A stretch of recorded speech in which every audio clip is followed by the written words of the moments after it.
Linear transformations के अंदर मैंने जाते जाते तुम्हें रैंक नलिटी,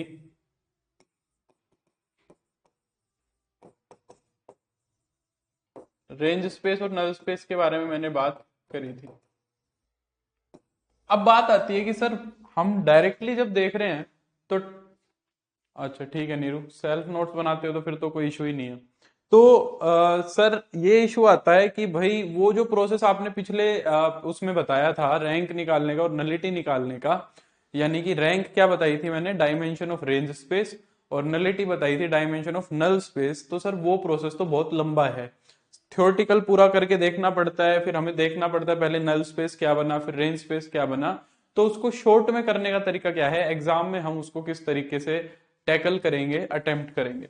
तो उसको करने का तरीका ये है भाई तुम्हारा, कि तुम्हें एक चीज पता होनी चाहिए कि एक लीनियर ट्रांसफॉर्मेशन जो होती है ना, एक लीनियर ट्रांसफॉर्मेशन जो होती है वो सारी की सारी लीनियर ट्रांसफॉर्मेशन एक मैट्रिक्स से ऑपरेट होती है। एक लीनियर ट्रांसफॉर्मेशन जो होती है वो सारी की सारी एक मैट्रिक्स से ऑपरेट होती है। जैसा लीनियर ट्रांसफॉर्मेशन बिहेव करेगी सेम वैसा ही मैट्रिक्स करेगी, जैसा मैट्रिक्स करेगी वैसा ही लीनियर ट्रांसफॉर्मेशन करेगी। तो मैं लीनियर ट्रांसफॉर्मेशंस की प्रॉपर्टी डिस्कस करने की बजाय मैं प्रीफर करता हूं कि मैं इस मैट्रिक्स की प्रॉपर्टी डिस्कस करूं, है ना।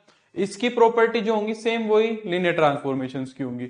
और 12वीं क्लास के अंदर बच्चों को मैट्रिसेस पढ़ाने का पर्पस भी यही होता है, क्योंकि यहां जाके लीनियर ट्रांसफॉर्मेशन मैट्रिसेस में यूज होती है, मेन पर्पस यही है मैट्रिक्स का। तो मैट्रिसेस की प्रॉपर्टी स्टडी करना इजी है, क्योंकि हम पहले पढ़ते भी आए हैं और हमने उसमें काफी काम भी किया हुआ है। अब बात यह आती है कि एक लीनियर ट्रांसफॉर्मेशन एक मैट्रिक्स से कैसे रिलेट करेगी, कैसे एक लीनियर ट्रांसफॉर्मेशन और एक मैट्रिक्स जो है आपस में को रिलेट करेंगी। तो उसका तरीका क्या है, तो अगला टॉपिक हमारा ये मोस्ट इंपॉर्टेंट यही हमारा टॉपिक है, क्या, matrix of transformation, matrix of transformation of linear transformation. हम जो मैट्रिक्स होती है ना उसको मैट्रिक्स ऑफ ट्रांसफॉर्मेशन बोलते हैं, यानी कि ट्रांसफॉर्मेशन की मैट्रिक्स। तो ये मैट्रिक्स बनती कैसे है तुम्हें ये समझना है। अगर तुमने एक बार मैट्रिक्स फॉर्म करनी तुम्हें आ गई तो फिर तुम्हारा काम बहुत हद तक आसान हो जाएगा, ठीक है। बोलो, अब बात समझते हैं कि एक लीनियर ट्रांसफॉर्मेशन की मैट्रिक्स बनती कैसे है। एक एग्जांपल ले लेते हैं उससे बनाते हैं, ठीक है। जैसे कि मान लो मैंने तुम्हें कहा एक लीनियर ट्रांसफॉर्मेशन है भाई तुम्हारी P2R, P2R से P1R के ऊपर, ठीक है, where P2R and P1R have standard basis. उन दोनों की क्या है, बेसिस स्टैंडर्ड है। ये बहुत जरूरी होता है, ठीक है। ये बहुत जरूरी होता है जब भी मैट्रिक्स की ट्रांसफॉर्मेशन बना, जब भी लीनियर ट्रांसफॉर्मेशन की मैट्रिक्स बनानी होती है तो ये स्टैंडर्ड बेसिस हमें मिलने जरूरी है, या कोई और बेसिस अगर वो दे रहा है तो बेसिस पता होना जरूरी है, ठीक है। डिफाइंड बाय, तुम्हें किस तरीके से डिफाइन करा है, defined by P of P x is equal to मान लो P डैश एक्स और प्लस वन। मान लो ये एक लीनियर ट्रांसफॉर्मेशन, अच्छा P dash x plus one क्या लीनियर ट्रांसफॉर्मेशन हो सकती है, तो होगी ही नहीं, क्योंकि दो जुड़ के कितना हो जाएगा, एक हो जाएगा। मान लो ये डिफाइन कर दी मैंने 2P डैश एक्स, ये हमारी लीनियर ट्रांसफॉर्मेशन मैंने क्या कर दी, डिफाइन कर दी। और मैं कह रहा हूं इसकी क्या बनानी है तुम्हें, मैट्रिक्स ऑफ ट्रांसफॉर्मेशन बनानी है। इसकी तुम्हें क्या बनानी है, मैट्रिक्स ऑफ ट्रांसफॉर्मेशन बनानी। तो किस तरीके से हम इसकी मैट्रिक्स ऑफ ट्रांसफॉर्मेशन फॉर्म करेंगे ये देखना है तुम्हें। अब देखो, तुम्हें इन दोनों का स्टैंडर्ड बेसिस पता होना चाहिए। स्टैंडर्ड बेसिस मैंने तुम्हें बताए हुए हैं। तो अगर मैं P2R का स्टैंडर्ड बेसिस बोलूं, P2R का स्टैंडर्ड बेसिस क्या होगा बताओ, 1x और x स्क्वायर होगा। वहीं अगर मैं बात करूं P1R का, तो P1R का जो स्टैंडर्ड बेसिस होगा वो होगा अपना कितना, 1 और x खाली। यही होंगे दोनों के स्टैंडर्ड बेसिस, ठीक है। अब हमारा जो लीनियर ट्रांसफॉर्मेशन है वो क्या कर रहा है, वो यहां से एक एलिमेंट को उठा के P2R से उठा के और P1 पे क्या करा रहा है, मैप करा रहा है, ठीक है। तो तुम्हें क्या करना है, बारी बारी से बारी बारी से एक एक एलिमेंट उठा लेना है, ठीक है, और उसको इस ट्रांसफॉर्मेशन के अंडर ऑपरेट करा लेना है। इस ट्रांसफॉर्मेशन के अंडर क्या करा लेना है, ऑपरेट करा लेना है, और देखनी है उसकी इमेज क्या है। तो देखो जैसे कि तुमने क्या करा, वन उठाया, टी ऑफ वन, तुमने इस ट्रांसफॉर्मेशन के अंदर, मेरी ट्रांसफॉर्मेशन क्या थी कि अगर मैं इसके अंदर रखूंगा तो ये क्या करेगा, उसका डेरिवेटिव करके 2 से गुना करा देगा। तो मैंने जब वन को इसके अंदर रखा तो इमेज क्या बननी चाहिए, क्योंकि वन का जब मैं डेरिवेटिव करूंगा तो 0 हो जाएगा, 0 को 2 से गुना कराऊंगा तो 0 ही रहेगा। तो वन की इमेज आ गई 0, वन की इमेज क्या आ गई, 0 आ गई। अब तुम्हें क्या करना है, इस 0 को दूसरे वाले वेक्टर स्पेस के बेसिस के लीनियर कॉम्बिनेशन में लिखना है। तुम्हें क्या करना है, इसके लीनियर कॉम्बिनेशन में लिखना है, और एक ही सीक्वेंस फॉलो करनी है, सीक्वेंस गड़बड़ नहीं करनी है। अब मुझे ये बताओ, वन और एक्स की हेल्प से तुम 0 कैसे बनाओगे, वन और एक्स की हेल्प से हम 0 कैसे बनाएंगे। तो 0 बनाने के लिए तो मैं दोनों को ही 0 से गुना करा दूंगा, 0 इंटू में 1 और 0 इंटू में एक्स। ये मैंने लीनियर कॉम्बिनेशन लिख दिया। समझ आई कि नहीं आई बात, पहली में थोड़ा सा टाइम लगेगा, पर ढंग से समझ लो, फिर आगे की तो एकदम इजी लगेंगे तुम्हें। सेम काम हम दूसरे एलिमेंट के साथ करेंगे, टी ऑफ एक्स के साथ। यहां से दूसरा एलिमेंट एक्स उठाया, उसको फंक्शन में डाला, ट्रांसफॉर्मेशन में डाला, एक्स का डेरिवेटिव 1 होता है, तो ये बन जाएगी मेरी इसकी इमेज 2। इसकी इमेज कितनी बन जाएगी, 2। अब 2 को फॉर्म करो with the help of 1 and x. तो 1 और x को जब मैं 1 और x की हेल्प से जब 2 को फॉर्म करूंगा तो वो बनेगा, 1 को तो मैं मल्टीप्लाई करा दूंगा 2 से, और x को मैं मल्टीप्लाई करा दूंगा फिर से 0 से, यही बनेगा। और फिर मैं ऑपरेट करा दूंगा किसको, एक्स स्क्वेयर को। जब मैं एक्स स्क्वेयर को कराऊंगा तो उसका डेरिवेटिव कितना बनेगा, 2x, और 2x की 2 से मल्टीप्लाई कराएंगे तो हो जाएगा 4x। अब 4x को इन दोनों की हेल्प से बनाओ, तो 1 को बनाएंगे तो 0 इंटू में 1 प्लस में 4 इंटू में x, ये बन जाएगा। Good evening Shalini. यहां तक किसी को कोई डाउट है तो अभी पूछ लो, क्योंकि अगर ये करना आ गया तो बन गई मैट्रिक्स, अगर ये करना आ गया तो तुम्हारी मैट्रिक्स फॉर्म हो गई, बस इतना सही काम है। बताओ कोई दिक्कत है, बोलो।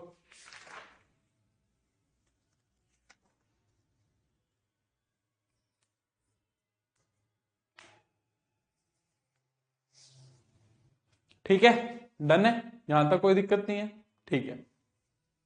अब तुम यहां से सीधी मैट्रिक्स ऑफ ट्रांसफॉर्मेशन लिख सकते हो, उसको मैट्रिक्स को एम नाम दे दो, टी नाम दे दो, जो तुम्हें नाम देना है वो नाम दे दो।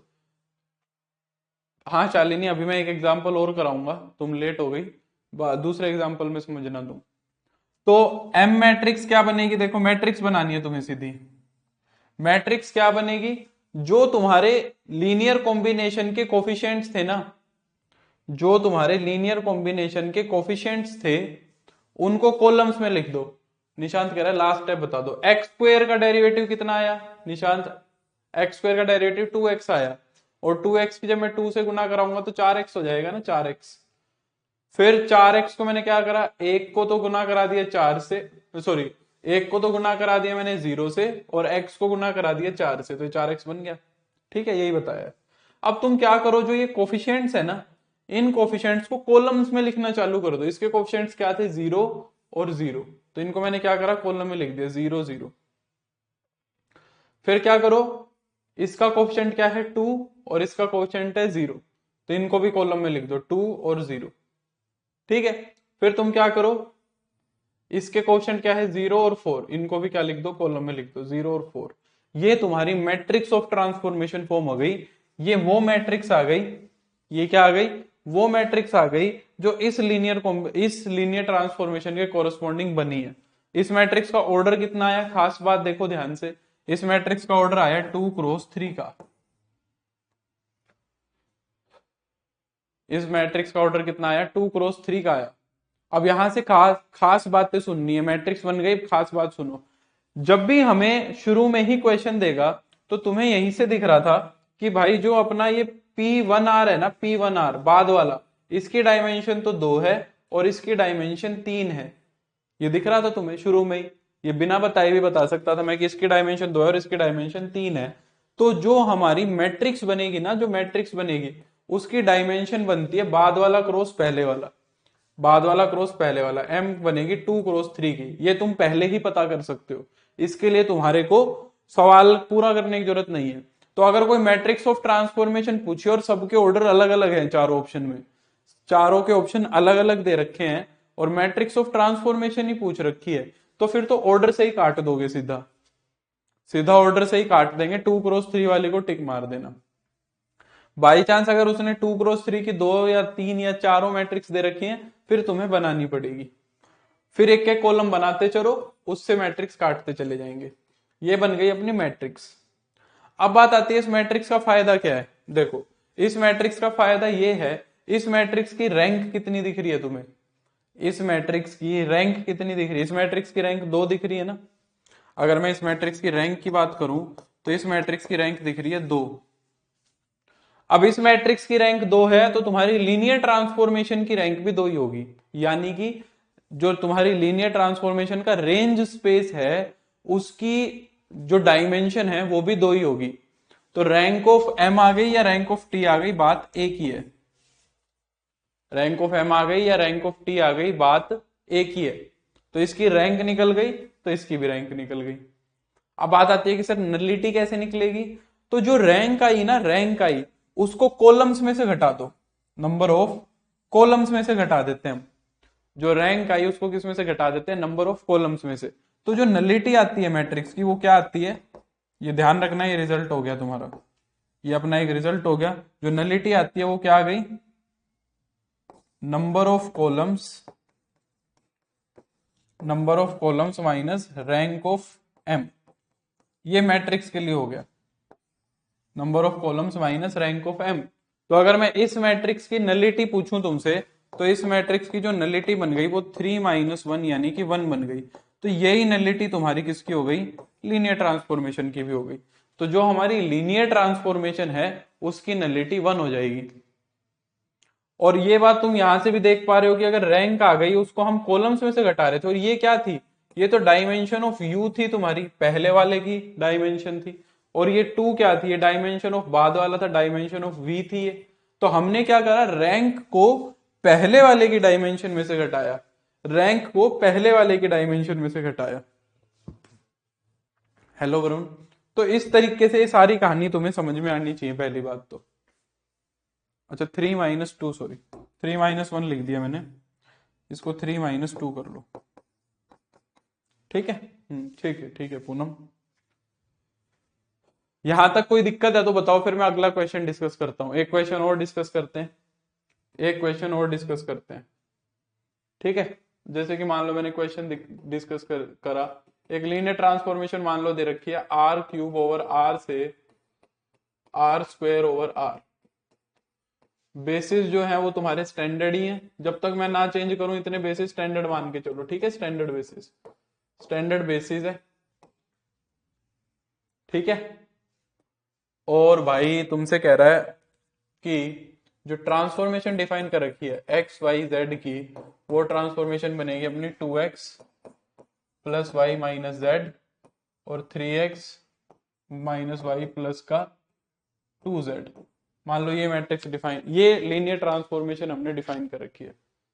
सर नल और कर्नल स्पेस में FC होंगे, नहीं समझा रवि, FC का मतलब क्या है, ये है भाई। ठीक है, अब हमें इसकी मैट्रिक्स ऑफ ट्रांसफॉर्मेशन बनानी है। सेम काम करते हैं, फिर इसकी मैं शॉर्ट ट्रिक भी बताऊंगा तुम्हें। काम सेम करते हैं ताकि हमें प्रोसेस समझ में आ जाए। अब इसका जो बेसिस है, इस वाले का जो बेसिस है, इस वाले का बेसिस क्या होता है तुम्हें पता है, 1 0 0 0 1 0 और 0 0 1। इसका बेसिस तो ये होता है। और जो ये दूसरा है r² ओवर r, इसका बेसिस क्या होगा, 1,0 और 0,1, यही होगा। तो तुम्हें कुछ नहीं करना शालिनी, अब ध्यान से सुनना। यहां का पहले वाले का एक एलिमेंट उठाओ और मैट्रिक और ट्रांसफॉर्मेशन में डाल दो। तो तुम्हें क्या करना है, T1 0 0 T1 0 0 को उठाओ और मैट्रिक्स में रख दो, इसमें ट्रांसफॉर्मेशन में रख दो। तो ये क्या बनेगा, देखो x की जगह 1 रखो, y और z की जगह 0 0 रख दो, तो ये बन जाएगा 2 और यहां बन जाएगा ये 3। 1 0 0 की जो इमेज है वो आ गई 2,3। अब 2,3 को बाद वाले जो वेक्टर स्पेस है उसके बेसिस के लीनियर कॉम्बिनेशन में लिख दो। उसके किस में लिख दो? लीनियर कॉम्बिनेशन में लिख दो।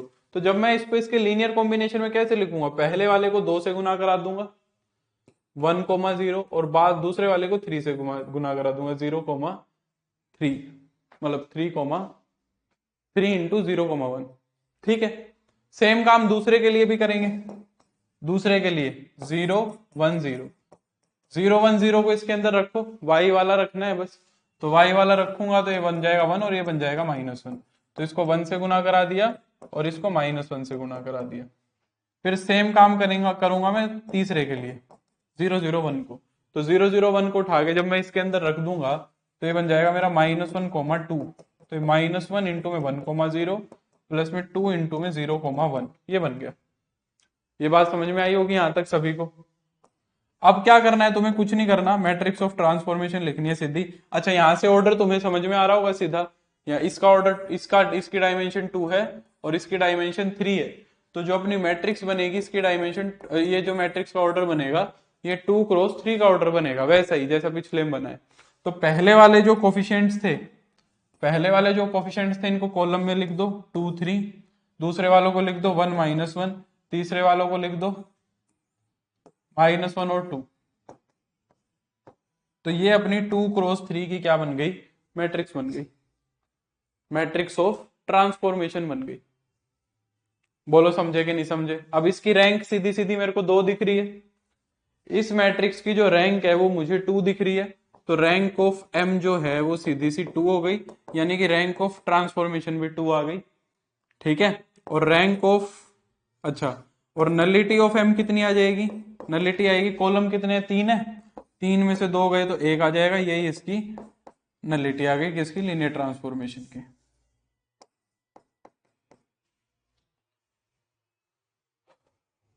सर हम डायरेक्ट नहीं लिख सकते क्या मैट्रिक्स ट्रांसफॉर्म? वही मैं समझा रहा हूं, अभी मैं उस पर भी आऊंगा निशांत। यहां तक किसी को कोई दिक्कत?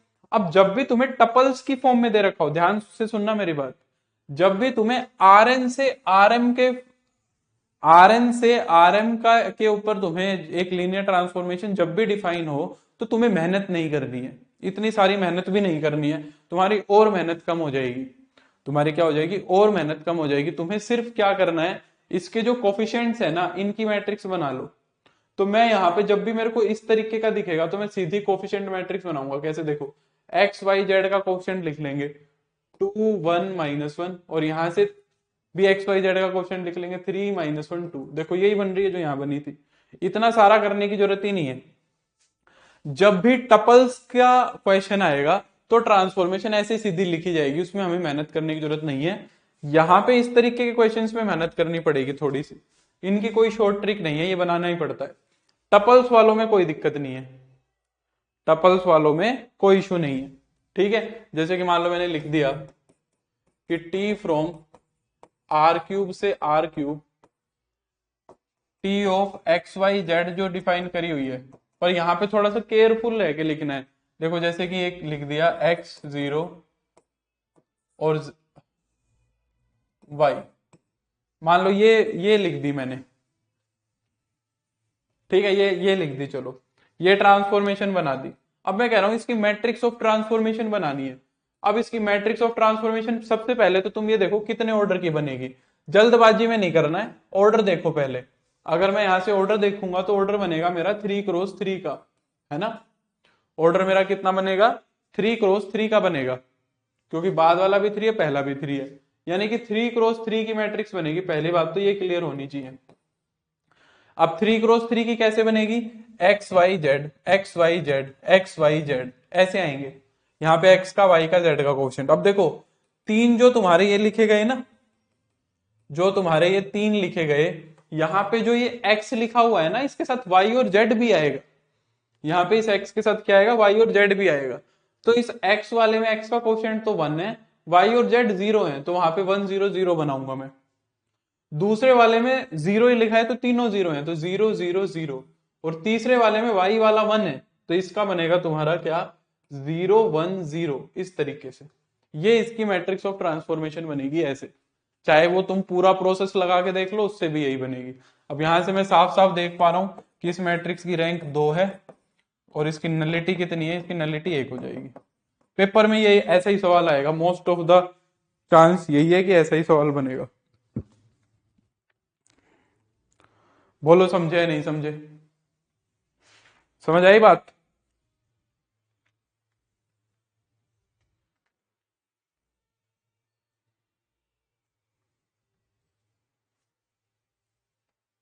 और करा दूं एक क्वेश्चन, एक क्वेश्चन और देखो।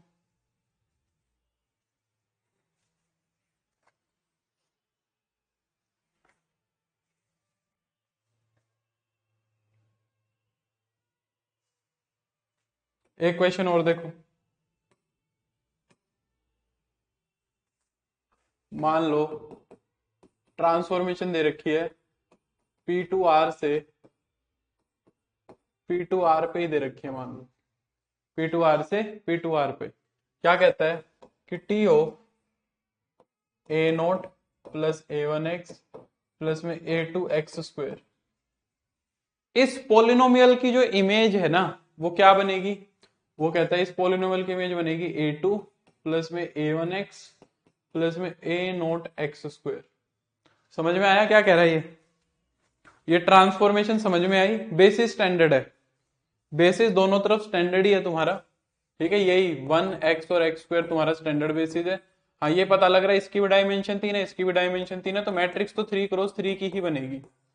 बट इसको शॉर्ट में करने का तरीका नहीं है, इसको हमें पूरा बना के करना पड़ेगा।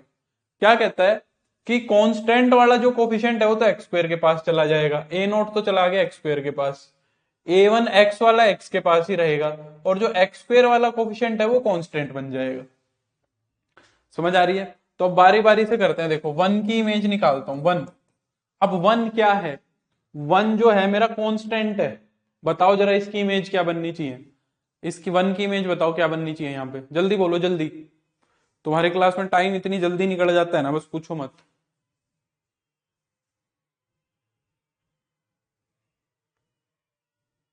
बताओ।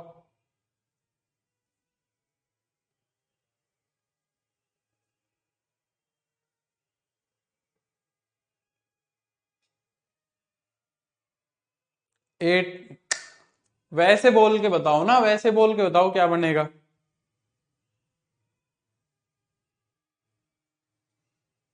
नहीं, हाँ अनिक ने सही बताया, बस अनिक ने सही बताया है। देखो जो A0 था, यहां पे अब ये क्या लिखा हुआ है तुम खुद समझो। 1 का मतलब क्या है, 1 प्लस 0 इंटू में x प्लस 0 इंटू में x², ये लिखा हुआ है। 1 की इमेज निकालने का मतलब ये लिखा हुआ है।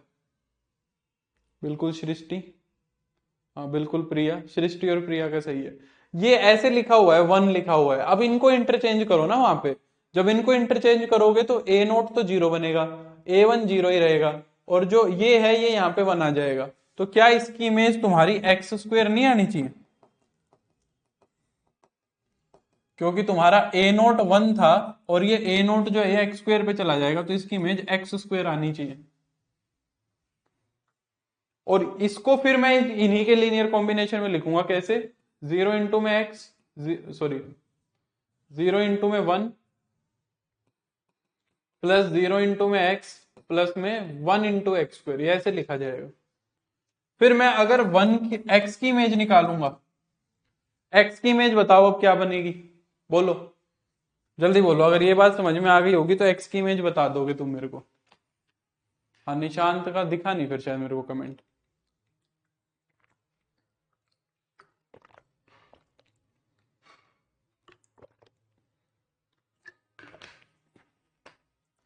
x की इमेज और बताओ क्या बनेगी फिर।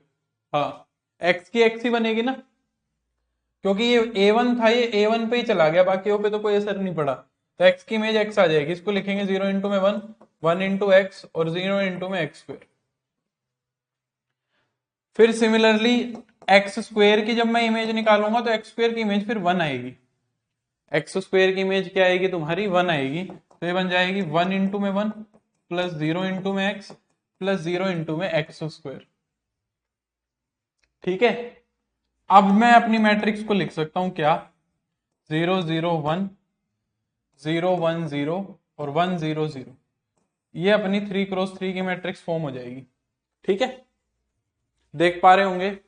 तो हम यहां से कह सकते हैं जो हमारी लीनियर ट्रांसफॉर्मेशन है उसकी रैंक 3 हो जाएगी, उसकी नलिटी कितनी हो जाएगी, नलिटी 0 हो जाएगी, उसकी नलिटी क्या हो जाएगी, 0 हो जाएगी।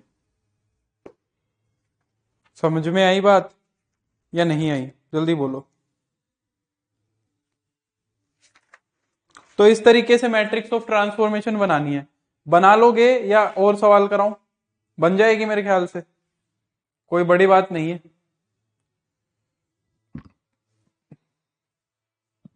पूनम कह रही है एक बार और एक्सप्लेन कर दीजिए, क्या एक्सप्लेन करना है पूनम, कौन सा पार्ट नहीं समझ में आया?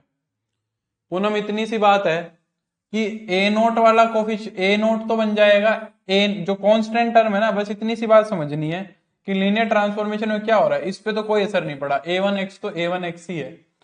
क्या असर पड़ रहा है कि जो ए नोट है ना, जो ए नोट है वो तो a2 की जगह चला गया, ये यहां पे आ गया और ये यहां पे आ गया, बस ये एक्सचेंजमेंट हो रही है और कुछ भी नहीं हो रही।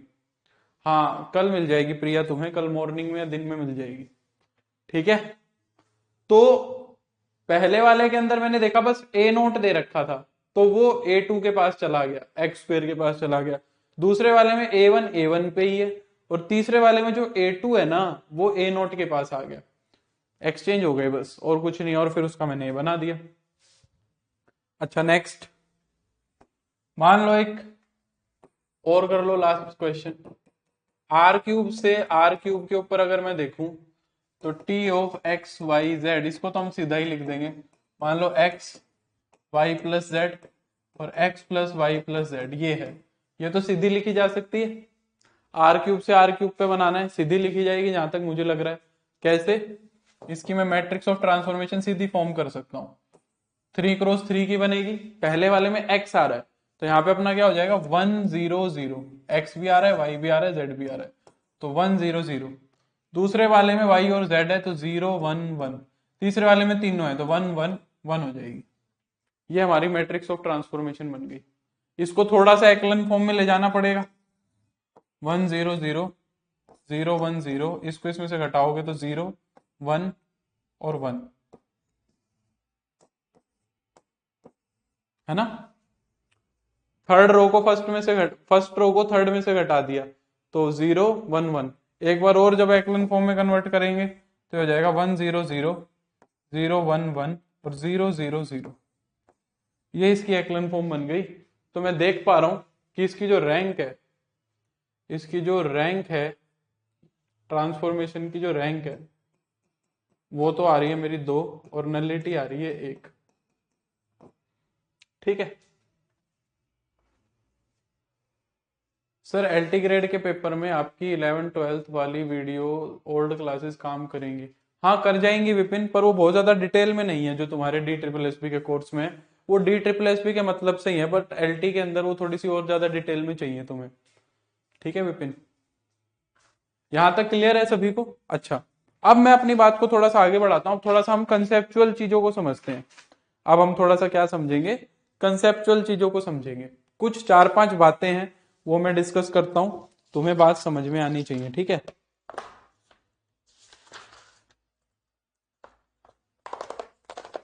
हम्म, देखो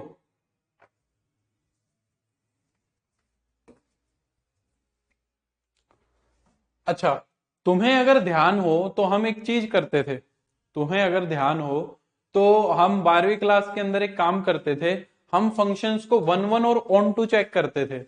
जब हम फंक्शंस को 1 1 और ऑन टू चेक करते थे तो एक चीज पढ़ते थे, क्या? अगर तुम्हें ध्यान हो ये बात, तो हम कहते थे कि अगर ए सेट और बी सेट के अंदर मान लो सेम नंबर ऑफ एलिमेंट्स हैं, अगर ए सेट और बी सेट के अंदर सेम नंबर ऑफ एलिमेंट्स हैं, तब तो हम कहते थे कि हमारा फंक्शन 1 1 और ऑन टू दोनों हो सकता है।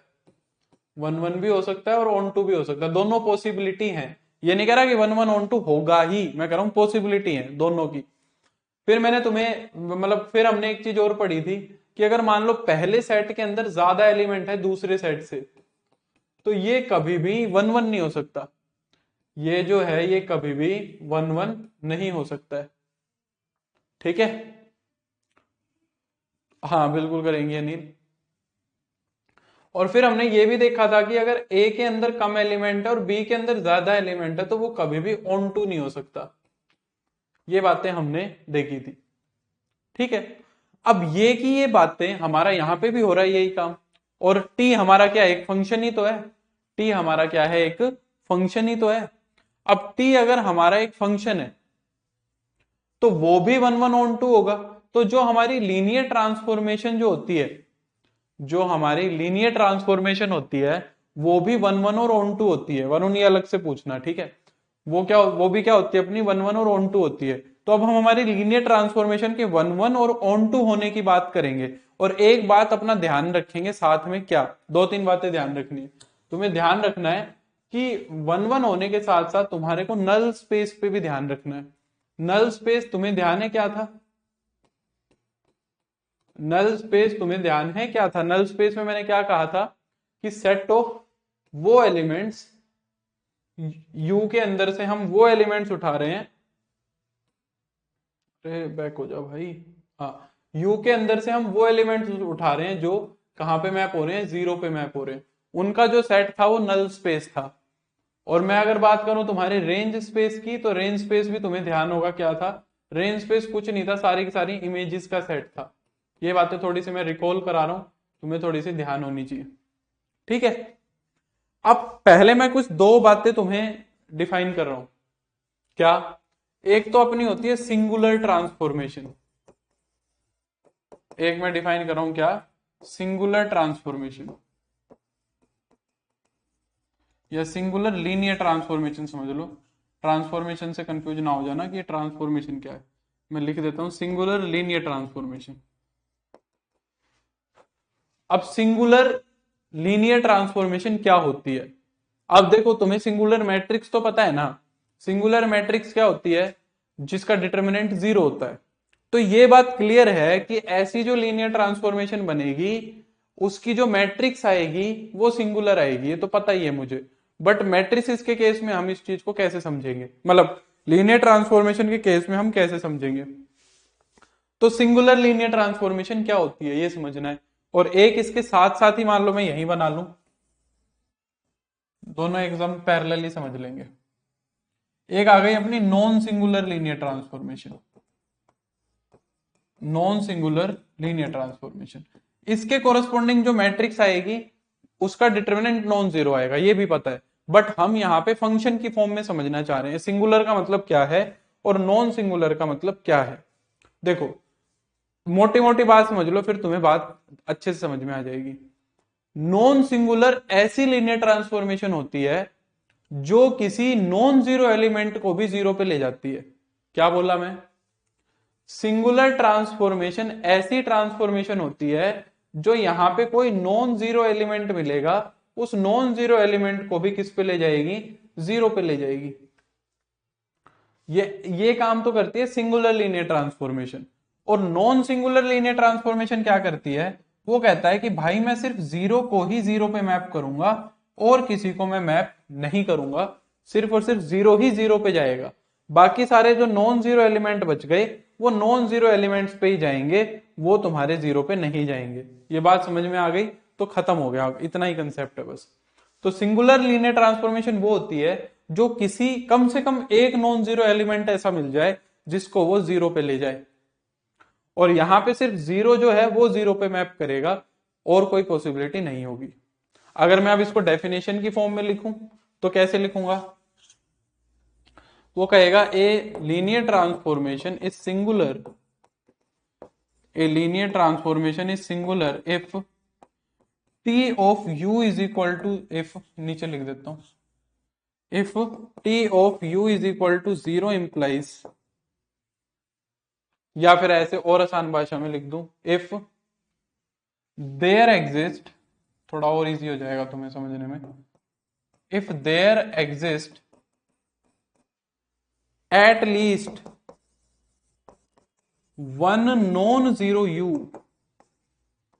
Eight least one non zero u such that t of u is equal to zero. अगर मैं इसको सिंबॉलिकल फॉर्म में लिखूं, देयर एग्जिस्ट एट लीस्ट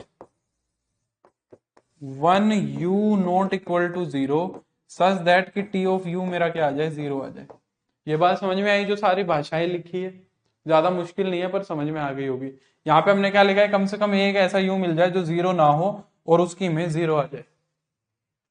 यहां पे मैं क्या लिखूंगा, ए linear transformation is non singular, a linear transformation is non singular if, अगर टी ऑफ यू जीरो है ना तो यहां से सिर्फ यू के पास जीरो ही होने के चांस है और कोई भी चांस नहीं है। बिल्कुल बिल्कुल नीरू, टी ऑफ यू अगर जीरो है तो यू फिर पक्का जीरो ही रहा होगा। अगर ट्रांसफॉर्मेशन ने किसी को जीरो पे मैप कराया है तो जीरो को ही मैप कराया होगा और कोई चांसेस नहीं है। मेरी बात समझ में आई सभी को? अब देखो इसको रिलेट करते हैं हम नल स्पेस से, इसको मैं रिलेट करता हूं नल स्पेस से। अगर मैं तुमसे पूछूं कि इस केस के अंदर, इस केस के अंदर मेरा नल स्पेस क्या रहा होगा, सोचो। नॉन सिंगुलर के बारे में बात करो, ये आसान है समझना। अगर मैं यहां पे तुमसे पूछूं कि नल स्पेस क्या रहा होगा, जरा सोचना, यहां पे नल स्पेस में क्या आया होगा। नल स्पेस क्या था, वो एलिमेंट्स जो जीरो पे मैप हो रहे थे। तो इसमें जीरो पे मैप होने वाला कौन है, सिर्फ जीरो ही तो है। तो क्या इसके नल स्पेस में सिर्फ और सिर्फ जीरो नहीं रहेगा? क्या इसके नल स्पेस में सिर्फ और सिर्फ जीरो नहीं रहेगा? जीरो ही रहेगा ना सिर्फ और सिर्फ। तो इसका नल स्पेस बना ये सिंगलटन जीरो, बस, है ना। और अगर ये नल स्पेस इसका सिंगलटन जीरो बना तो यानी कि मैं यहां से इसकी नलिटी भी बता सकता हूं। ऐसी लीनियर ट्रांसफॉर्मेशन की नलिटी फिर जीरो रही होगी, क्योंकि जीरो की तो रैंक जीरो बनेगी। बोलो, अगर नल स्पेस ही जीरो है तो उसकी डायमेंशन भी तो जीरो है ना। नल स्पेस में सिर्फ जीरो आ रहा है तो उसकी डायमेंशन क्या है, उसकी डायमेंशन जीरो है। तो इसकी नलिटी फिर जीरो बनेगी। तो जो भी, ध्यान से सुनो मेरी बात, जो भी नॉन सिंगुलर लीनियर ट्रांसफॉर्मेशन होती है उसका नल स्पेस सिर्फ और सिर्फ जीरो बनता है और उसकी नलिटी हमेशा जीरो होती है। उसकी नलिटी हमेशा क्या होती है, जीरो होती है। Is it clear? यहां पे आते हैं, सेम बात यहां पे डिस्कस करते हैं। अगर इसके नल स्पेस के बारे में मैं बात करूं, इसके नल स्पेस के बारे में अगर मैं बात करूं तो इसके नल स्पेस में क्या आएगा, इसके नल स्पेस में, हाँ बिल्कुल रवि, मैं अभी यहीं पे आऊंगा। Very good Ravi. इसके नल स्पेस के बारे में अगर मैं बात करूं तो इसके नल स्पेस के अंदर जीरो के अलावा कोई नॉन जीरो एलिमेंट भी आएंगे। कौन आएंगे वो मेरे को नहीं पता। यहां पे वो यही तो कह रहा था कि कोई ना कोई नॉन जीरो एलिमेंट ऐसा मिल जाएगा जिसकी इमेज जीरो आएगी। तो नल स्पेस जो आएगा इसका वो नॉन नल, क्या आएगा, नॉन जीरो वेक्टर्स वाला आएगा। उसके अंदर नॉन जीरो वेक्टर्स आएंगे। यहां पे सिर्फ जीरो वेक्टर आया था, यहां पे नॉन जीरो वेक्टर्स आएंगे। अगर नॉन जीरो वेक्टर्स आएंगे तो उस केस में जो इसकी नलिटी बनेगी ना भाई, उस केस में जो इसकी नलिटी बनेगी ना भाई, वो नलिटी जीरो तो नहीं होगी, एक या एक से बड़ी मिलेगी पक्का। उसकी नलिटी क्या होगी, नॉन जीरो मिलेगी। नॉन जीरो का मतलब क्या है, एक या एक से बड़ी। क्योंकि नॉन जीरो में नलिटी अपनी 0.1 0.2 0.3 तो हो नहीं सकती ना। नलिटी जीरो के बाद सीधी 1 2 3 4 ही मिलेगी। तो मैं ये कह सकता हूं ना कि नलिटी फिर एक या एक से बड़ी ही मिलेगी पक्का। तो इसका मतलब जब भी नलिटी एक या एक से बड़ी होती है तो जो हमारा नल स्पेस होता है उसके अंदर नॉन जीरो वेक्टर्स आते हैं। बिल्कुल रवि, इस पे भी आएंगे अभी। इसके ऊपर नॉन जीरो वेक्टर्स आते हैं और नॉन जीरो वेक्टर्स जब भी आएंगे तो वो हमारी सिंगुलर लीनियर ट्रांसफॉर्मेशन बनेगी। मेरी बात समझ में आई? यहां तक कोई दिक्कत नहीं होनी चाहिए। अगर यहां तक कोई दिक्कत नहीं है तो मैं हमारी बात को थोड़ी सी और आगे बढ़ाता हूं।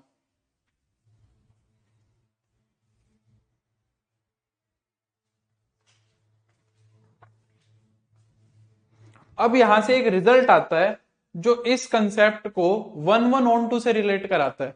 यहां से एक रिजल्ट आता है जो किससे रिलेट कराता है, 1 1 on 2 से रिलेट कराता है। क्या कहता है,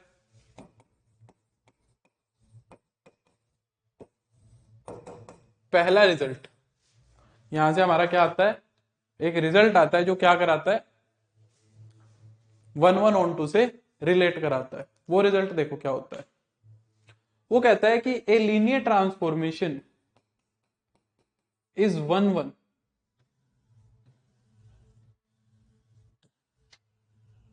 ये साहब मेरा हाथ ही नहीं रीड करता, ए लीनियर ट्रांसफॉर्मेशन इज 1 1, या मैं बोलूं injective, A linear transformation is 1 1 if and only if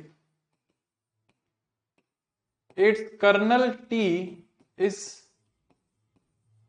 singleton 0। बिल्कुल नीरू, कहता है कि एक लीनियर ट्रांसफॉर्मेशन 1 1 होगी अगर उसका कर्नल के अंदर सिर्फ और सिर्फ 0 आए तो हम उसको 1 1 बोलेंगे। उल्टा भी कह रहा है, अगर कर्नल ऑफ टी में सिर्फ और सिर्फ 0 आया है तो मैं उसको 1 1 बोलूंगा, 1 1 बोलूंगा तो कर्नल टी में 0 आएगा। और यहां से उल्टा भी समझो, अगर 1 1 नहीं है तो फिर कर्नल टी में 0 नहीं आएगा, यानी कि कुछ ना कुछ और आएगा। और अगर कर्नल टी 0 नहीं है तो फिर वो इंजेक्टिव भी 1 1 भी नहीं होगी। 4 रिजल्ट हो गए इसके अंदर, 1 1 है तो कर्नल टी में 0 होगा, कर्नल टी में 0 है तो 1 1 होगा, 1 1 नहीं है तो कर्नल टी में 0 नहीं होगा, 1 1 मतलब कर्नल टी में 0 नहीं है तो वो 1 1 भी नहीं होगा। ठीक है, या मैं इस चीज को ये भी कह सकता हूं और नलिटी 0, दोनों के मतलब एक ही है, क्योंकि कर्नल स्पेस में अगर 0 है तो उसकी नलिटी फिर 0 रही होगी। तो हम ये भी कह सकते हैं कि एक लीनियर ट्रांसफॉर्मेशन सिर्फ और सिर्फ 1 1 तब होती है जब उसकी नलिटी 0 होती है। अगर नलिटी 0 नहीं है तो फिर वो 1 1 भी नहीं होगी, दोनों तरफ से काम करेगा। ठीक है, बोलो हाँ है ना। अब यहां से जो है मैं कुछ तुम्हारे, अच्छा दूसरा रिजल्ट यहीं से देख लेते हैं। इफ टी फ्रॉम यू से v is such that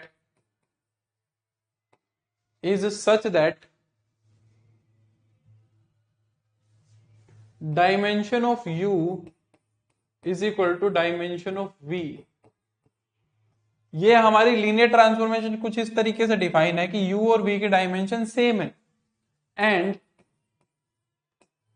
kernel of t के अंदर सिर्फ और सिर्फ 0 है। दैट इज मैं कह रहा हूं कि उसकी नलिटी जो है वो सिर्फ और सिर्फ 0 है, यानी कि सिर्फ 0 ही 0 पे मैप कर रहा है, यानी कि सिर्फ 0 ही 0 पे मैप कर रहा है। तो मैं कह रहा हूं कि then t will be onto also, t हमारी ऑन टू भी हो जाएगी। कैसे, समझ में आ गया होगा तो बहुत अच्छी बात है, नहीं तो एक उदाहरण से समझाता हूं मैं। सौरभ पहला तो यही है जो तुम पूछ रहे हो, सबसे आसान और करने ही करने हैं, पहला यही है। मैं उसी सीक्वेंस में चलूंगा सौरभ, मैं उसी सीक्वेंस में सिलेबस कराऊंगा। मैं 3 4 बार कह चुका हूं कि जो करने ही करने हैं और सबसे आसान है, शुरू से वैसे ही चल रहे हैं।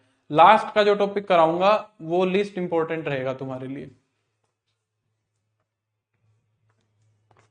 तो जैसे कि मान लो मैंने एक एग्जांपल ले लिया, टी फ्रॉम आर क्यूब से आर क्यूब, ये एग्जांपल ले लिया। अब मैं कह रहा हूं कि इसके अंदर जो तुम्हारी नलिटी है वो 0 है। अच्छा मेरे को बताओ, अगर इसकी नलिटी 0 है तो इसकी रैंक क्या होगी, ये बताओ। अगर इसकी नलिटी 0 है तो क्या मैं कह सकता हूं इसकी रैंक फिर 3 होगी? बिल्कुल रवि, अगर नलिटी 0 है तो इसकी रैंक फिर 3 आ जाएगी। रैंक क्या होती है, रैंक क्या होती है, रैंक क्या होती है? Dimension of range space. Dimension of range space क्या होती है तुम्हारी? रैंक होती है, वो 3 है। रेंज यानी कि जो रेंज के अंदर एलिमेंट्स है ना उनकी डायमेंशन 3 है, और जो तुम्हारी कोडोमेन है उसकी भी डायमेंशन सेम है। जो तुम्हारी कोडोमेन है उसकी भी डायमेंशन 3 ही है, यानी कि जो तुम्हारी रेंज थी, यानी कि जो तुम्हारी रेंज थी वो किसके बराबर आ गई? कोडोमेन के बराबर आ गई। और रेंज जब कोडोमेन के बराबर आ जाती है तो लीनियर ट्रांसफॉर्मेशन फिर ऑन टू भी हो जाती है। ये सिर्फ और सिर्फ किस केस में ऑन टू हुआ? जब u और v की डायमेंशन सेम है। In this case only you can say this. अगर इन दोनों की डायमेंशन डिफरेंट है तो हम कुछ कमेंट नहीं करेंगे, बट ये सिर्फ तभी किया जब इन दोनों के डायमेंशन सेम है। अगर दोनों की डायमेंशन सेम है और अगर ट्रांसफॉर्मेशन तुम्हारी 1 1 है तो फिर ऑन टू भी हो जाएगी। अब तुम ध्यान तो करो, फंक्शन के अंदर भी हम यही कहते थे कि अगर ए और बी के अंदर नंबर ऑफ एलिमेंट सेम है तो अगर ये फंक्शन 1 1 हो गया ना तो फिर ये ऑन टू भी हो जाएगा। यही तो कहते थे हम, वही तो रिजल्ट है, और कौन सा नया रिजल्ट है, सेम ही बात है, सेम ही तो बात है ना। और अगर ये 1 1 और ऑन टू हो गई तो हम यहां से ये भी कह सकते हैं और टी इज बाइजेक्टिव, टी हमारी बाइजेक्टिव होगी या फिर हम कह देंगे कि इन्वर्टिबल होगी। ठीक है, समझे कि नहीं समझे?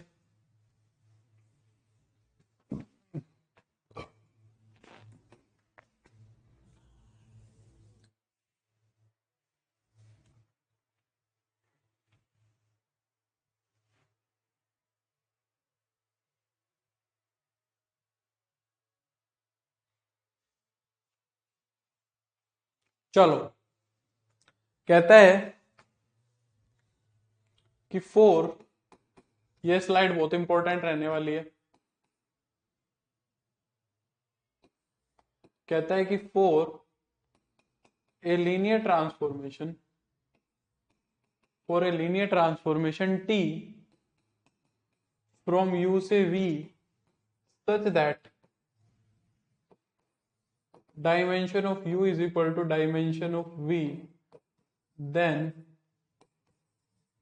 the following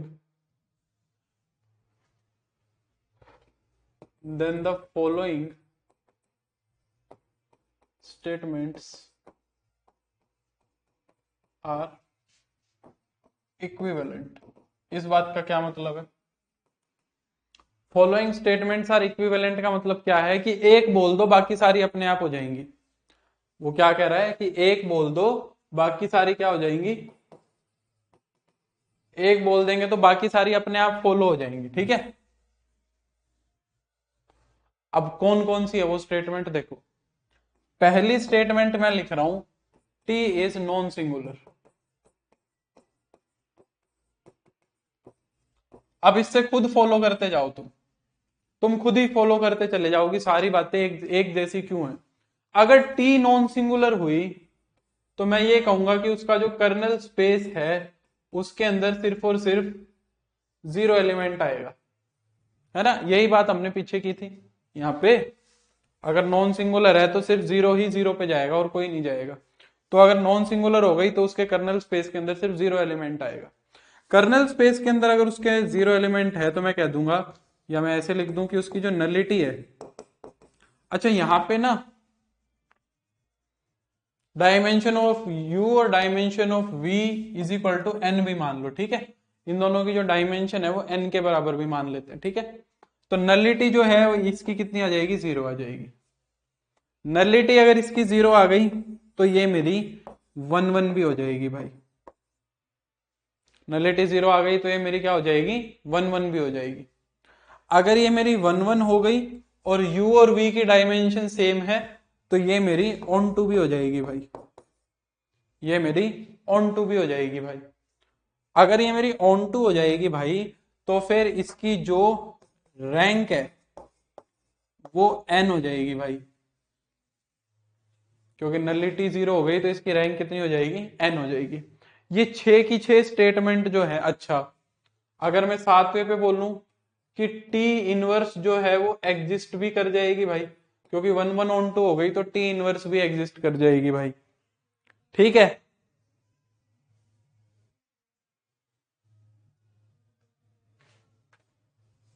बोलो, ये सातों की सातों जो स्टेटमेंट है ये इक्विवेलेंट हो गई।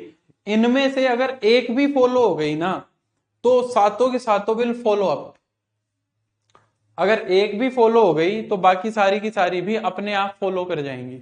समझ में आई कि नहीं आई बताओ, यस या नो, जल्दी बोलो।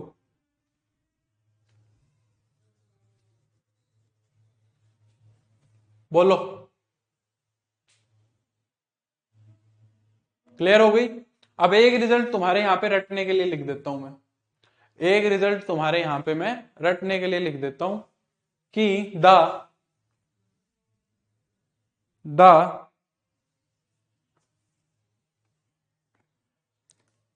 टी मैप्स, ऐसे लिख लो, T maps linearly independent, T maps linearly independent subset, या लीनियरली इंडिपेंडेंट इतना बड़ा वर्ड ना लिखो, T maps L I subsets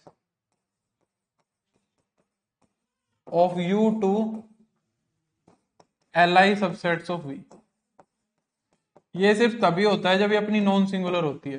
T क्या करती है, यू के जितने भी एल आई सबसेट होंगे ना, यहां से मान लो तुमने एक यू सबसेट उठा लिया जो एल आई है, लीनियरली इंडिपेंडेंट है, तो फिर ये लीनियरली इंडिपेंडेंट पे ही मैप होगा जाके।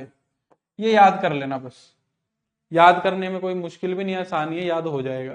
टी क्या करेगा, लीनियरली इंडिपेंडेंट सबसेट्स को लीनियरली इंडिपेंडेंट सबसेट्स पे ही मैप करा देगा। ठीक है, बोलो, ये सारी बातें ध्यान हो गई। अब देखो जल्दी से, मैंने 4-5 लीनियर ट्रांसफॉर्मेशन डिफाइन करी थी, इनके ऊपर थोड़ी थोड़ी टिप्पणी कर लेते हैं। जैसे ये दिख रही है, ये लीनियर ट्रांसफॉर्मेशन दिख रही है, तो यहां पे मेरे को इसकी देखो नलिटी पे कहानी है सारी की सारी। यहां पे मेरे को इसकी नलिटी क्या दिख गई, नलिटी 1 दिख गई ना, यानी कि ये ना तो नोट 1-1 हो गई, ये मेरी 1-1 नहीं है भाई, ये मेरी 1-1 नहीं है, नॉट 1-1, क्योंकि इसकी नलिटी 0 नहीं है, तो ये 1-1 नहीं है। ठीक है, ये मेरी सिंगुलर होगी, फिर ये मेरी सिंगुलर होगी, नॉट 1-1, ये मेरी सिंगुलर हो जाएगी। दूसरी बात, अच्छा देखो इसकी जो रैंक है ना वो 2 के बराबर है, इसकी जो रैंक है वो 2 के बराबर है, और जो इसकी कोडोमेन थी ना वो भी 2 ही डायमेंशन की थी। कोडोमेन की डायमेंशन 2 है और रेंज स्पेस की डायमेंशन भी 2 है, तो ये मेरी ऑन टू तो हो जाएगी, ये 1-1 नहीं है बट ये ऑन टू तो हो जाएगी। बोलो हाँ है ना, ये सारी बातें समझ में आती हैं।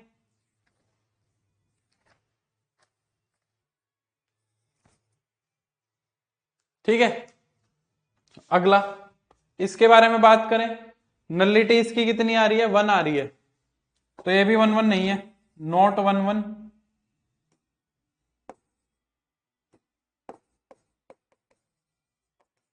नॉट 1-1 सिंगुलर होगी। अच्छा, इसकी भी रैंक 2 है और रेंज स्पेस की डायमेंशन 2 है। हाँ, यहाँ पे ये भी लिख सकते हो, इनवर्स डज नॉट एग्जिस्ट, बिल्कुल नीरू।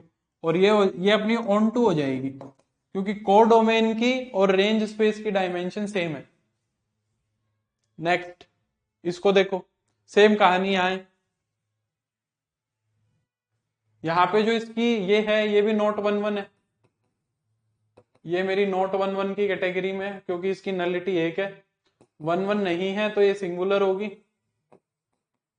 अगर ये सिंगुलर होगी, अच्छा यहाँ पे तो ऑन टू भी नहीं होगी, क्योंकि इसकी रैंक 2 है और रेंज स्पेस की कोडोमेन की जो डायमेंशन है वो 3 है, तो ये नॉट ऑन टू भी नहीं होगी, नॉट ऑन टू, ये ऑन टू भी नहीं होगी। ठीक है, फिर उसके बाद ये वाली अगर देखें, तो ये वाली जो है तुम्हारी, ये 1-1 भी है, 3x3 की बन रही थी, ये 1-1 भी है, ये नॉन सिंगुलर भी है। इसके लिए सारी कहानी कर जाएंगे वो सातों की सातों, वो सातों की सातों लिख दो चाहे, क्योंकि u और v की हैं सिंगुलर कैसे होगी, कीर्ति ने पूछा है। सिंगुलर तो ऐसे होगी ना, इसकी नलिटी 1 है कीर्ति, इसकी नलिटी नॉन जीरो है। कीर्ति इतनी कीर्ति कह रही है कि एक बार समझा दो कि नलिटी सिंगुलर कैसे होगी, यूं पूछ रही है सिंगुलर कैसे होगी। कीर्ति मैं इतनी देर से यही तो समझा रहा था कीर्ति। ये देखो, यहां मैंने क्या बताया था, अगर नलिटी 1 या 1 से बड़ी होगी, अगर नलिटी 1 या 1 से बड़ी होगी, तो मैं यही तो कह रहा था कि सिंगुलर होगी लीनियर ट्रांसफॉर्मेशन, यही तो समझाया इतनी देर से कीर्ति। तो यहां पे जो मेरी नलिटी है वो 1 आ गई, यहां पे मेरी नलिटी पिछले में, यहां पे मेरी नलिटी 1 आ गई, नलिटी 1 आ गई तो फिर ये सिंगुलर हो गई। अच्छा, रवि कह रही है वो प्रैंक कर रही है। हो सकता है। अच्छा, यहाँ पे आओ। तो ये 1 1 हो गई, इसमें सब कुछ लग जाएगा।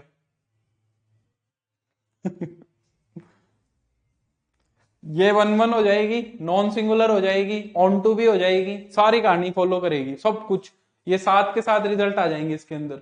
जो मैंने सातों रिजल्ट्स बताए, ये सातों के सातों रिजल्ट्स आ जाएंगे। ठीक है, कर दोगे? आगे लिखने की जरूरत तो नहीं है। 1 1 नॉन सिंगुलर ऑन टू सब कुछ आ जाएगा। ठीक है, लिख लेना ऑल 7। यहाँ पे, यहाँ पे भी वही है। ये नॉट 1 1, नॉट 1 1 सिंगुलर हो जाएगी।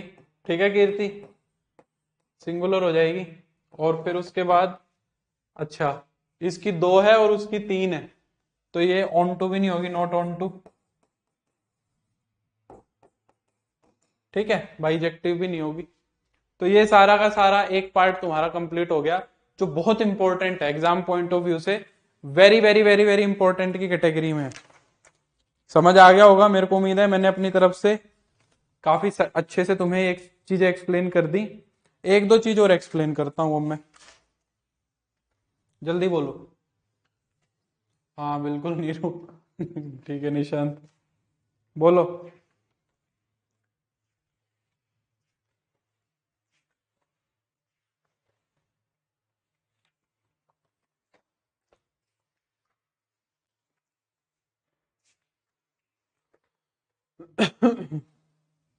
चलो, अब इसके बाद एक रिजल्ट आता है रैंक नलिटी थ्योरम।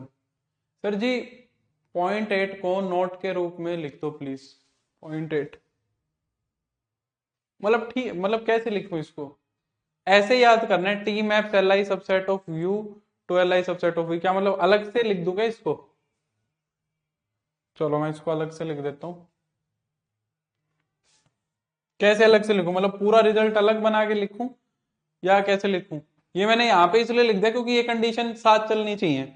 ये कंडीशन साथ चलेगी तभी ये चलेगा, तो मैंने इसमें इसलिए इसलिए लिख दिया इसको।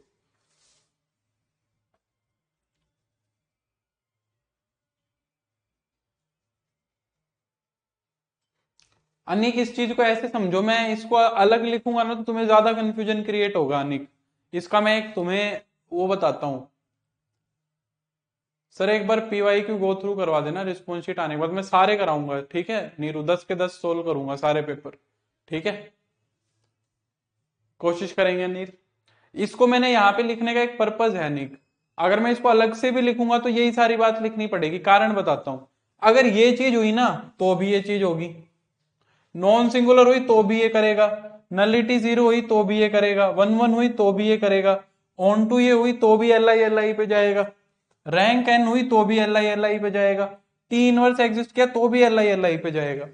तो इसको यही समझो ना तो ज्यादा बेटर रहेगा तुम्हारे लिए। मैं अलग से लिखूंगा तो ये सारी 6 7 तो बातें मेरे को लिखनी पड़ेगी वापस से, फिर वही बात बन जाएगी।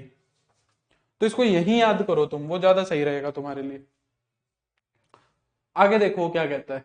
मैं तो लिख दूंगा, मेरे कोई फर्क नहीं पड़ता, मेरे तो 2 मिनट लगेगी। बट तुम्हारे लिए बेनिफिशियल वही रहेगा क्योंकि एक से बाकी सारी बातें फॉलो हो रही है। हाँ, अब आती है तुम्हारी next rank nullity theorem.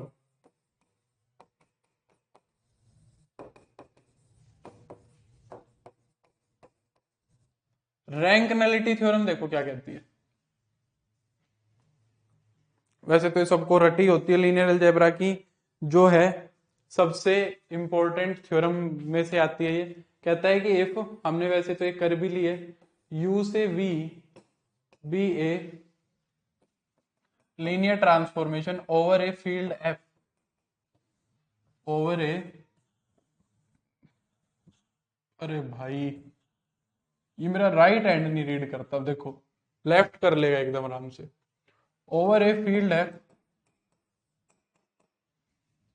if t from u से b is a linear transformation over a field f, then वो क्या कहता है, dimension of u plus dimension of v जो होगी, क्या लिख रहा हूं मैं, rank of t plus nullity of t जो होगी वो तुम्हारी डायमेंशन ऑफ यू के बराबर होगी। ठीक है, रैंक प्लस नलिटी जो होती है वो डायमेंशन ऑफ यू के इक्वल होती है। रैंक प्लस नलिटी जो होती है वो डायमेंशन ऑफ यू के इक्वल होती है। ये हमारी रैंक नलिटी थ्योरम, जैसा हम कर भी रहे थे कि रैंक आ गई तो फिर यू की डायमेंशन में से रैंक घटा रहे थे तो नलिटी आ रही थी, वो यहीं से कर रहे थे हम, रैंक नलिटी थ्योरम से ही कर रहे थे कि रैंक आ गई तो यू की डायमेंशन में से घटा दो।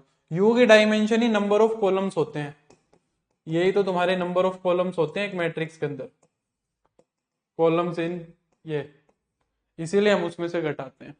अच्छा, यहां से एक इंपॉर्टेंट रिजल्ट आता है, अगर तुम्हें ये दिया हुआ है if rank of t minus nullity of t is equal to n, ये सीधा क्वेश्चन बन सकता है। क्या कह रहा है कि अगर ये दिया हुआ है तुम्हें, मान लो, हाँ इसको सिल्वेस्टर लॉ भी कहते हैं, वो भी लिख लेना, हाँ इसको हम सिल्वेस्टर लॉ भी कहते हैं, ये इसका दूसरा नाम है। ठीक है,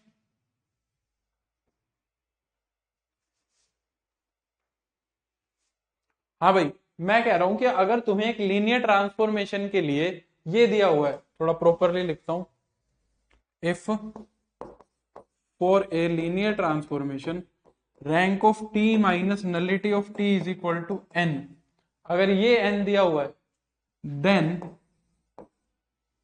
देन टी इज 1 1। क्या ये बात समझ पाए,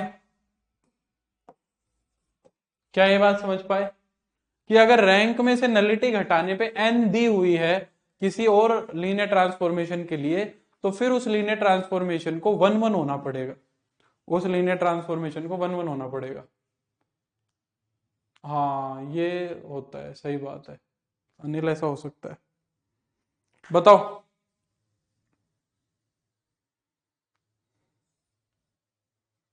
हाँ बिल्कुल निशांत, वेरी गुड, निशांत ने एकदम सही समझा। ये कैसे आया देखो, अब तुम्हें पता है कि रैंक नलिटी थ्योरम तो सेटिस्फाई करेगी। अच्छा, यहाँ पे n को ना डायमेंशन ऑफ u लिख लो, थोड़ा तुम कंफ्यूज हो गए होगी कि n की वजह से, इसको डायमेंशन ऑफ u लिख लो, फिर मैं कह रहा हूं कि देन, बिल्कुल निशांत ने एकदम सही पकड़ा है। अब सोचो एक लीनियर ट्रांसफॉर्मेशन के लिए ये तो तुम्हें दिया हुआ है और ये हमेशा फॉलो होता है, अगर इन दोनों इक्वेशंस को मैं जोड़ दूं, अगर इन दोनों इक्वेशंस को मैं जोड़ दूं तो यहां से क्या आएगा, या घटा दो सीधी, जोड़ने की भी जरूरत नहीं है, सीधी घटा ही दो, इस वाली कंडीशन को और इस वाली कंडीशन को घटा दो, रैंक नलिटी थ्योरम को और इसको घटा दो, तो minus plus minus, rank of T से रैंक ऑफ टी कट जाएगा, ये बन जाएगा 2 टाइम्स नलिटी ऑफ टी, और ये आ गया 0, तो नलिटी ऑफ टी क्या आ गई, 0 आ गई, तो यहां से क्या आ गया, 1 1 आ गया। समझे, ये गुरुजी पिछले बैच में नहीं बताया शायद पिछले बैच वाले अब यही सोच रहे होंगे कि कुछ ऐसी चीज आए जो नहीं बताई होगी, हो सकता है कुछ कुछ चीजें आएंगी अनिल, उस टाइम जो आया होगा वो बता दिया होगा, कोशिश रहेगी कुछ और ज्यादा करने की या जो भी है। ठीक है, हम्म, अच्छा, दो बातें और बताता हूं, product of linear transformations, linear transformations का प्रोडक्ट क्या होता है, ये देखो, product of linear transformations, product of linear transformation ऐसे लिखी जाती है T1 T2 ऐसे, T1 T2 ऑफ U मान लो ये लिखी है, इसका मतलब क्या है, ये एक तरीके से प्रोडक्ट का मतलब कॉम्पोजिशन हो गई, जो तुम फंक्शन की कॉम्पोजिशन पढ़ते हो ना वही हो गई। तो T1 T2 U का मतलब क्या है, इसका मतलब ये है कि पहले तुमने T ऑफ U निकाला, पहले तुमने क्या निकाला, T ऑफ U निकाला, और फिर उसको T1 पे ऑपरेट करा दिया, इसका मतलब ये है। अगर कहीं पे ये लिखा हुआ है T2 और T1 ऑफ U ये लिखा हुआ है, तो यहां पे तुम क्या करोगे, T2 और T1 ऑफ U ये लिख दोगे,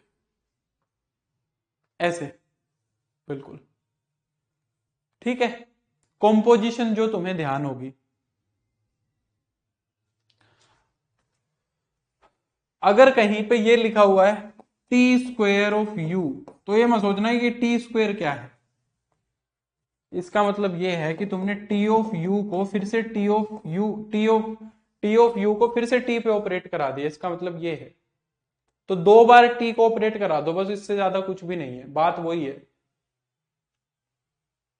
समझे मेरी बात?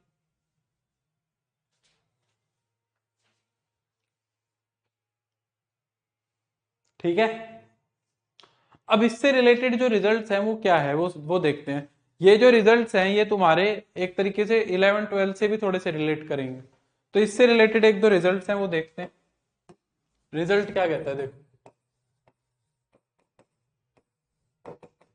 पहला कहता है कि इफ T1 T2, अब ये T1 T2 का मतलब समझ रहे हो? T1 T2 is 1 1। अगर ये T1 T2 तुम्हें 1 1 दिया हुआ है, तो यहां से हम क्या कहेंगे कि T2 इज 1 1। अब ये T2 1 1 का क्या फंडा है? ये फंडा ये है कि जो पहले ऑपरेट होने वाला है ना, जिसके पास पहली बार वेक्टर जाके ऑपरेट होगा, जिसके पास पहले जाके वेक्टर ऑपरेट होगा वो 1 1 होगा। तो यहाँ पे पहले वेक्टर कौन जाएगा? पहले वेक्टर T2 के पास जाएगा ना। अगर उल्टा लिखा होता T2 T1 लिखा होता तो मैं लिखता कि T2 T1 इज 1 1, तो मैं कहता T1 इज 1 1। उस केस में मैं क्या कहता? T1 is 1 1। ठीक है। कन्वर्स नहीं कह रहा हूं मैं यहां पे, converse may not be true. दूसरा, अगर मैं कह रहा हूं कि if T1 T2 is on to, अगर T1 T2 ऑन टू है, तो मैं यहां से कहूंगा कि जो बाद वाला है, जो बाद वाला है, अब यहां पे T2 पे पहले गया, T1 पे बाद में गया, तो मैं कहूंगा कि T1 इज ऑन टू। अगर T1 T2 ऑन टू है तो T1 ऑन टू होगी। बिल्कुल अनिल। तीसरा, if T1 T2 is bijective, T1 T2 क्या है? बाइजेक्टिव है, दैट इज 1 1 ऑन टू है, तो हम क्या कहेंगे कि देन 1 1 और ऑन टू दोनों है, तो हम क्या कहेंगे कि T2 is 1 1, T2 is 1 1 and T1 is onto. ये रिजल्ट तुम्हें ध्यान रखने हैं। रख लोगे ध्यान?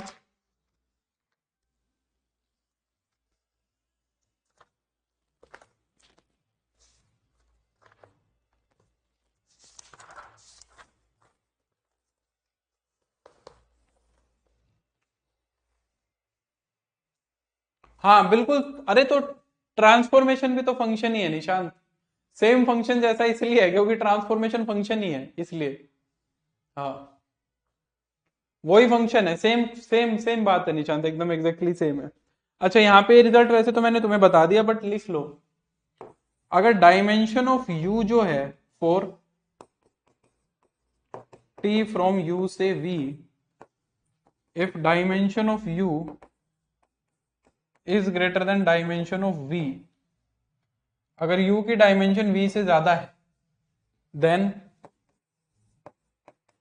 t can not be 1 1। t तुम्हारा 1 1 नहीं हो सकता। If dimension of u is less than dimension of v, t then t can not be onto, then t can not be onto. t तुम्हारा on to नहीं हो सकता। ठीक है।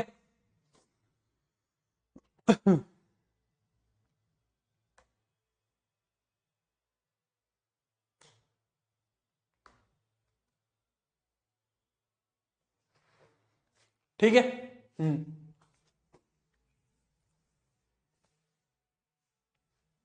इसके बाद हमारा आता है इनवेरिएंट सबस्पेसिस।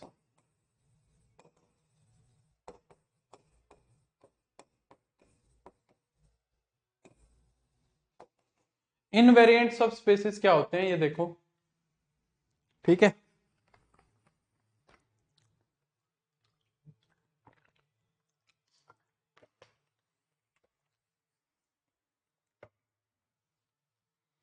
कहता है कि इफ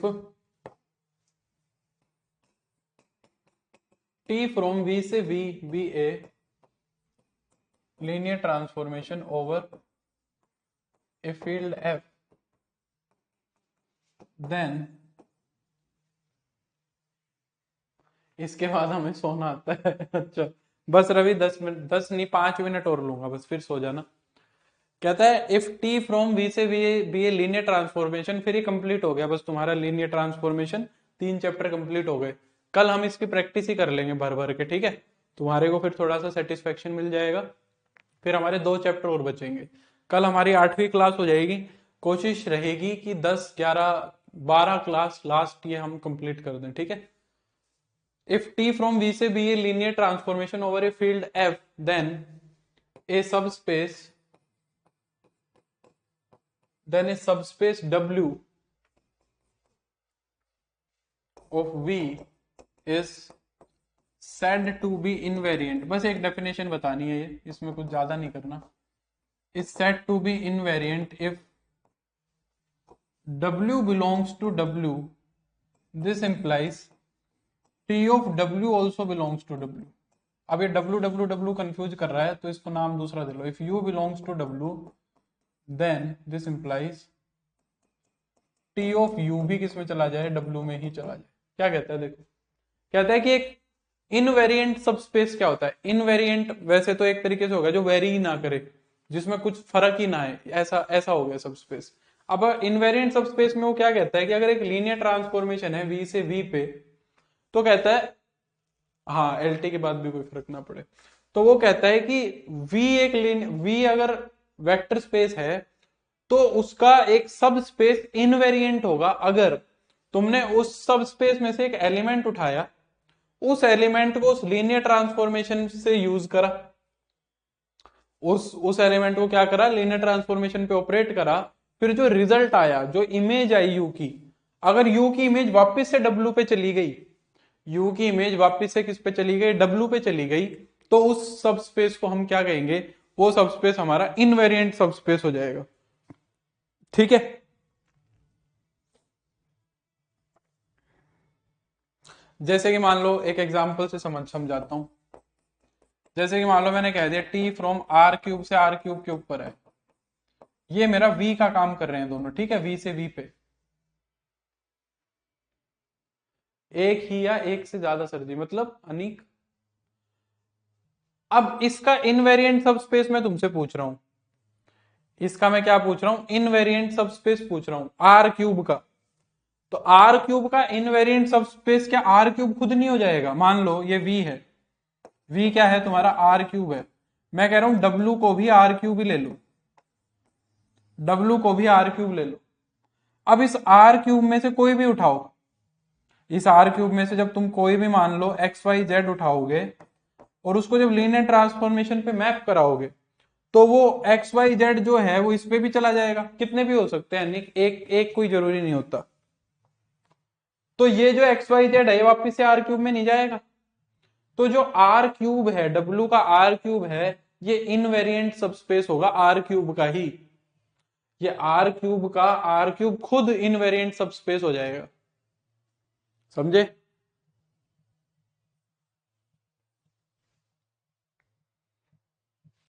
तो यही हमारा आज का काम है। आज हमने लीनियर ट्रांसफॉर्मेशन को कंप्लीट कर लिया है। कल हम इसकी शीट करेंगे मोस्ट प्रोबेबली, अगर तुम कहोगे कि एक दिन हमें शीट करने को चाहिए। हाँ बिल्कुल अनीक, अगर तुम ये कहते हो कि सर हमें एक दिन ट्राई करने को चाहिए तो कल तुम ट्राई कर लो, मैं परसों करा दूं, ठीक है। और हाँ वो तो हमेशा ही जाएगा। ये मैंने एक ट्रिवियल सा एग्जांपल दे दिया निशांत, ये मैंने एक ट्रिवियल सा एग्जांपल दे दिया जिसमें ज्यादा दिमाग लगाने की जरूरत नहीं है। अगर तुम कहोगे कि हमें एक दिन ट्राई करना है तो मैं परसों करा दूंगा, और अगर मुझे ही करानी है तो मैं कल करा करू के नक्की करूंगा, ठीक है, एक शीट पूरी हो जाएगी। तो आज के लिए बस इतना ही, अब मिलेंगे हम कल। सही लग रहा है पढ़ने में, है थोड़ी बातें समझ में आ रही है, सही लग रहा है, बता दो एक बार। सर फिलहाल क्लास ही कंटिन्यू रखो, परसों कराऊं, ठीक है, तुम सारे ही कह रहे हो परसों कराओ तो परसों करा देंगे। कल फिर मैं eigenvalue and eigen matrices शुरू, eigenvalues and eigenvector शुरू कर दूंगा, ठीक है। कल मैं eigenvalues and eigenvector start करता हूँ फिर। चलो ठीक है, सबको समझ आ रहा है, कोई सच इशू नहीं है, तो हम ठीक ठाक कर रहे हैं फिर काम, इसका मतलब। चलो, तो कल मिलते हैं, bye, good night, take care, see you, bye, see you. हाँ, कल शीट पक्का मिल जाएगी। सर ग्रुप में एक क्वेश्चन पूछा था, सबसेट पे अगर स्केलर मल्टीप्लिकेशन